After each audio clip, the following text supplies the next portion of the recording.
Cuando Thomas Edward Walker se internó en el sector norte del bosque de Mendocino la noche del 3 de noviembre de 1988, nada parecía fuera de lo habitual. La humedad, el viento y los troncos apilados junto al claro formaban parte de un escenario que conocía de memoria.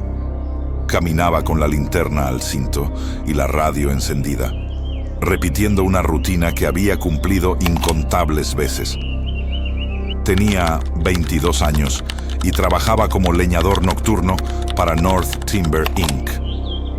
Llevaba una vida discreta en Fort Bragg y no registraba incidentes laborales.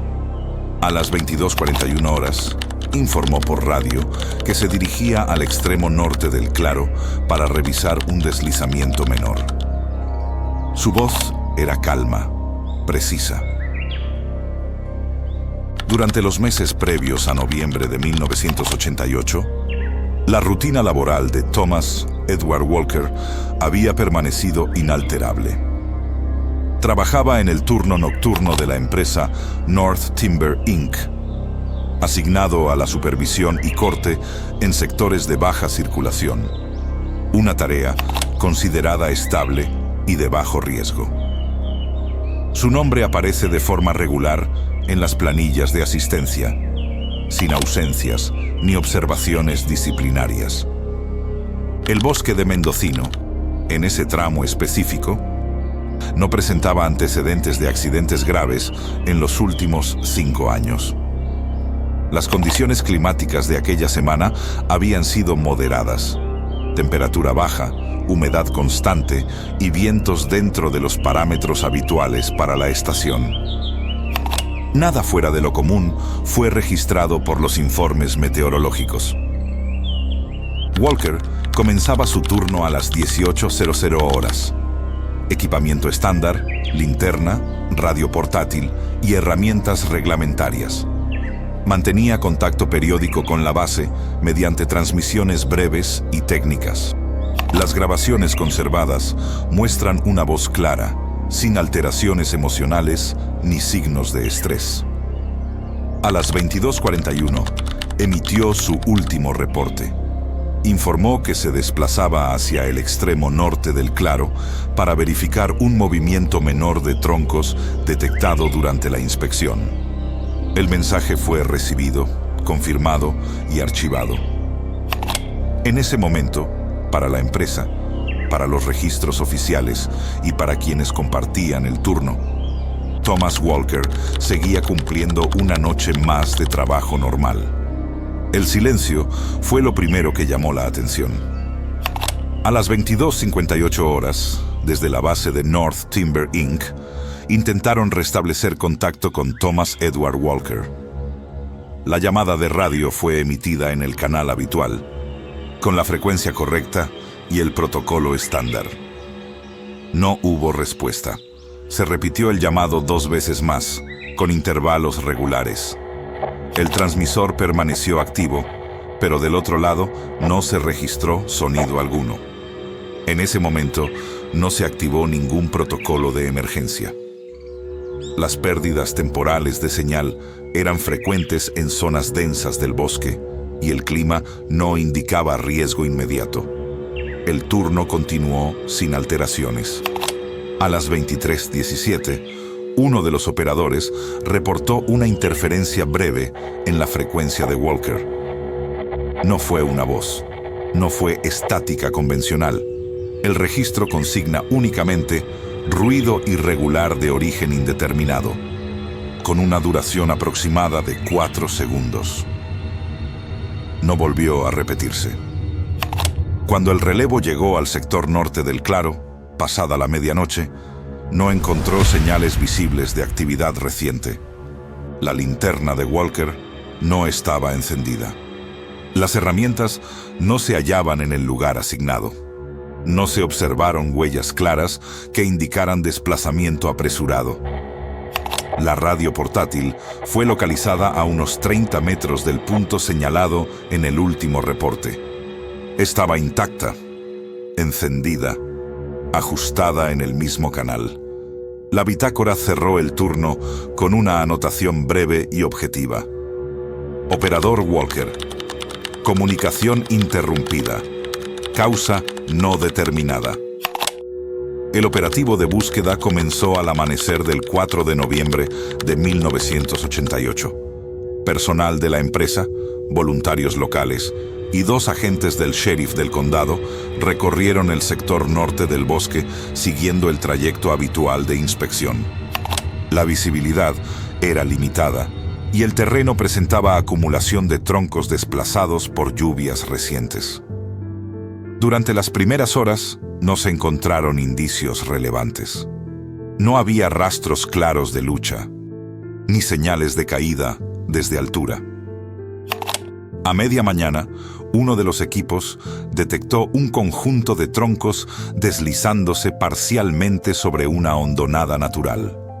Debajo de esa acumulación se hallaron restos humanos. La identificación se realizó de manera indirecta.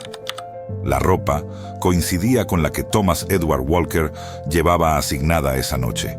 Chaqueta de trabajo con insignia de North Timber Inc., botas reglamentarias y un reloj analógico detenido a las 22:43 horas.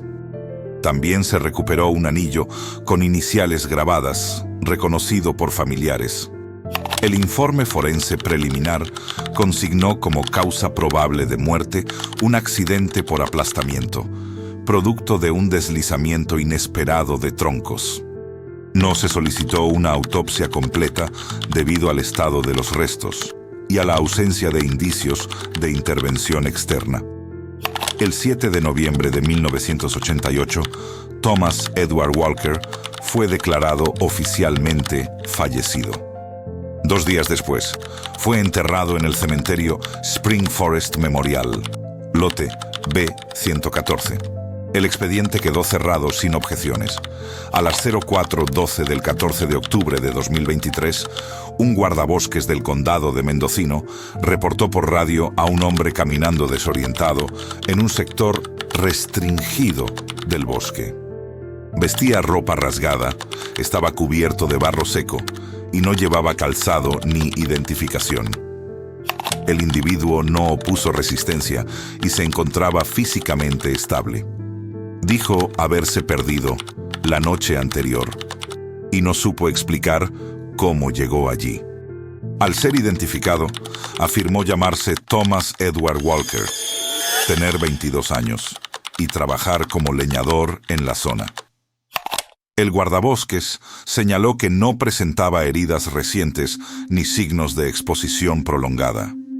Durante el traslado al puesto forestal, Walker se mostró confundido ante los vehículos y equipos modernos y preguntó reiteradamente por la radio de su turno. Al informársele la fecha, negó que hubiera pasado más de unas horas desde su última jornada laboral. Al ingresar su nombre en el sistema del condado, surgió un expediente cerrado en 1988 por muerte en accidente laboral. El nombre, la edad y la fotografía coincidían. Ante esa anomalía, el sargento Nathaniel Brooks ordenó su traslado para identificación formal. El parte inicial dejó constancia. El sujeto afirma ser Thomas Edward Walker. Los registros indican que esa persona murió hace 35 años. Durante la madrugada, el proceso de verificación continuó en la oficina del sheriff del condado. El hombre que decía llamarse Thomas Edward Walker fue sometido a un interrogatorio básico de identificación. Respondió con precisión a preguntas sobre su infancia, su lugar de residencia en Fort Bragg y los nombres de sus padres. Todos los datos coincidían con los registros archivados en el expediente de 1988. Cuando se le solicitó que indicara la fecha actual, respondió sin dudar. Noviembre de 1988. No reconoció el año 2023, ni mostró familiaridad con dispositivos tecnológicos presentes en la sala. Observó los monitores, los teléfonos móviles y las cámaras de seguridad con una mezcla de cautela y desconcierto, como si se tratara de objetos ajenos a su experiencia. Al mostrársele documentos oficiales con fechas posteriores a su supuesta muerte, manifestó incomodidad y afirmó que se trataba de un error. Preguntó por el presidente Ronald Reagan y por la situación laboral de North Timber Inc., empresa que, según los registros, había dejado de operar a mediados de los años 90. El desconcierto aumentó cuando se le informó que había sido declarado muerto hacía 35 años. Walker negó esa posibilidad con firmeza. Aseguró no haber sufrido ningún accidente grave y reiteró que su último recuerdo era haber caminado hacia el extremo norte del claro para revisar un deslizamiento menor de troncos. La revisión fotográfica generó un nuevo punto de tensión. Las imágenes tomadas en 2023 mostraban a un hombre cuyo aspecto físico coincidía casi por completo con la fotografía archivada en el expediente de 1988. No se observaron signos de envejecimiento acordes al tiempo transcurrido. El informe preliminar concluyó con una anotación que quedó registrada en actas.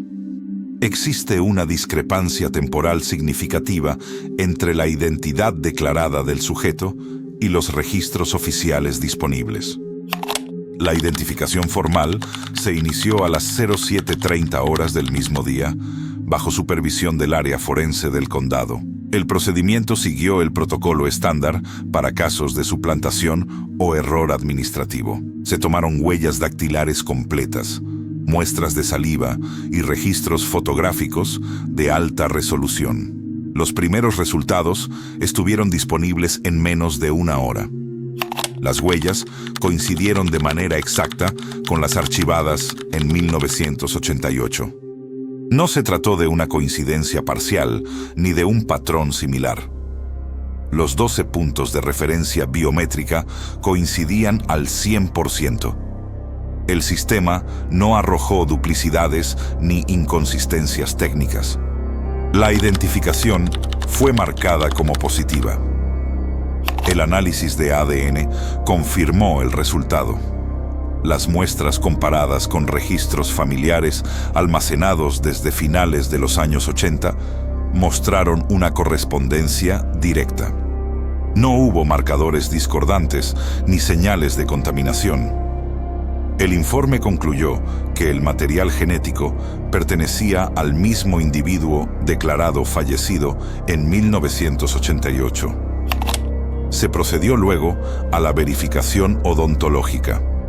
La dentadura del sujeto coincidía con los registros clínicos previos al accidente laboral. Empastes, alineación y desgaste eran idénticos. No se observaron intervenciones posteriores ni modificaciones propias del paso de décadas. El desgaste dental correspondía a un adulto joven, no a una persona cercana a los 60 años. El examen oftalmológico reforzó las conclusiones. El patrón retinal coincidía con las imágenes conservadas en el archivo médico de la empresa North Timber Inc. La probabilidad estadística de una coincidencia accidental fue considerada insignificante. Ante la acumulación de resultados, se revisó el estado del entierro. Personal del cementerio Spring Forest Memorial confirmó que el lote B-114 permanecía intacto. No existían registros de exhumación, traslado ni apertura del ataúd desde el sepelio realizado el 9 de noviembre de 1988. La tumba seguía señalizada con el nombre de Thomas Edward Walker y la fecha oficial de defunción. La revisión de las cicatrices corporales aportó un último elemento. El sujeto presentaba una marca quirúrgica en el antebrazo izquierdo, producto de una lesión laboral sufrida en 1986. Dicha cicatriz figuraba en el historial médico original y coincidía en forma, ubicación y profundidad. A esa altura del procedimiento, las hipótesis iniciales comenzaron a descartarse. No se trataba de un familiar, ni de un impostor, ni de un caso de homonimia, tampoco de un error de archivo fácilmente corregible. El acta forense cerró la jornada con una observación inusual para un documento técnico. Todos los parámetros de identificación confirman que el sujeto examinado y el individuo declarado muerto en 1988 corresponden a la misma persona. No se dispone, al momento, de una explicación compatible con los registros temporales existentes. En las horas siguientes, el caso fue evaluado por especialistas de distintas áreas, convocados de manera extraordinaria debido a la imposibilidad de encuadrar los resultados dentro de un marco convencional. Cada intervención quedó registrada como hipótesis de trabajo, sin que ninguna lograra abarcar la totalidad de los hechos documentados. Desde el ámbito psiquiátrico se planteó la posibilidad de un trastorno disociativo extremo, acompañado de una construcción delirante de identidad. Según esta línea, el sujeto podría haber asumido la identidad de Thomas Edward Walker con un nivel de coherencia inusual. Sin embargo, la hipótesis fue rápidamente cuestionada al no poder explicar la coincidencia genética ni los registros biométricos verificables. Otra explicación propuesta fue la de un error administrativo histórico. Se sugirió que el fallecimiento de 1988 podría haber correspondido a otra persona mal identificada y que el entierro se hubiera realizado sobre una base documental defectuosa. Esta teoría se debilitó al confirmarse que los objetos personales hallados en el lugar del accidente, así como los registros médicos previos, coincidían con el individuo reaparecido en 2023. Desde un enfoque médico-legal, se mencionó la posibilidad de una sustitución deliberada. Alguien habría ocupado el lugar de Walker en el accidente original, permitiendo que éste desapareciera voluntariamente durante décadas. Sin embargo, antecedentes de conflictos personales, motivaciones económicas ni registros de actividad del sujeto entre 1988 y 2023 que respaldaran una desaparición planificada. Un grupo reducido de consultores externos introdujo una hipótesis no contemplada en los protocolos habituales, un evento de desplazamiento temporal localizado. Según esta postura, el individuo no habría experimentado el paso del tiempo de manera continua, sino que habría atravesado un intervalo no registrado por los sistemas de medición convencionales. Esta posibilidad fue consignada sin validación científica, únicamente como referencia teórica. Ninguna de las hipótesis logró explicar un elemento clave: la existencia simultánea de un cuerpo oficialmente enterrado y un individuo vivo con identidad coincidente. El expediente comenzó a ser citado internamente como un caso de incompatibilidad temporal. En una nota marginal añadida al informe general, uno de los peritos escribió: "Las explicaciones disponibles describen partes del fenómeno, pero ninguna logra integrarlo como un todo. El problema no parece ser la identidad del sujeto, sino el marco temporal en el que se lo intenta ubicar". A partir de ese momento, el caso dejó de ser tratado como una anomalía administrativa. Thomas Edward Walker fue trasladado al Hospital St. August, área forense, para una evaluación psiquiátrica y neurológica. El ingreso se realizó bajo custodia preventiva, debido a la imposibilidad de clasificar su situación médica y legal. Durante las entrevistas clínicas, Walker se mostró lúcido y cooperativo. Estaba orientado en persona y lugar, pero no en tiempo. Recordaba con precisión su vida hasta noviembre de 1988, sin registrar recuerdos posteriores. Para él, ese período no existía. Las pruebas cognitivas no mostraron deterioro ni signos compatibles con envejecimiento avanzado. Su funcionamiento correspondía al de un adulto joven. Los informes médicos descartaron diagnósticos psiquiátricos convencionales. No se estableció una explicación clínica definitiva. El expediente concluyó que el paciente se encontraba estable, pero que su condición no podía ser explicada dentro de los marcos médicos conocidos. Por primera vez, el tiempo fue señalado como una variable clínica imposible de precisar. Basura pseudocientífica para algunos, un fallo de archivo para otros. Nada más que una coincidencia incómoda. Pero, ¿y si no lo fuera? Vivimos convencidos de que el tiempo es una línea ordenada, un antes, un después, una sola versión posible de nosotros mismos. Y tal vez esa certeza sea apenas una comodidad. Tal vez no seamos una historia única, sino una entre muchas. Una elección entre miles que nunca recordamos haber tomado. Una versión correcta o una equivocada. Si esas otras posibilidades existen, entonces la pregunta no es si el tiempo puede fallar. La pregunta es, ¿qué sucede cuando falla con alguien? Cuando un desliz imperceptible arrastra a una persona fuera de su lugar, fuera de su tiempo, fuera de su historia.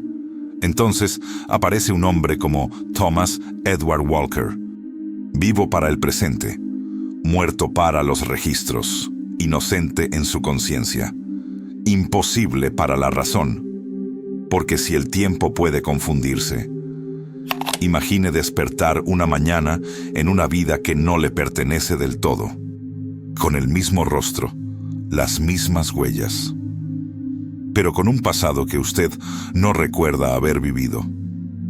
Y cuando los archivos digan que usted ya no debería estar aquí, no habrá advertencias, ni explicaciones, ni segundas oportunidades. Solo un nombre en una pantalla, un expediente abierto y una fecha que usted no reconoce.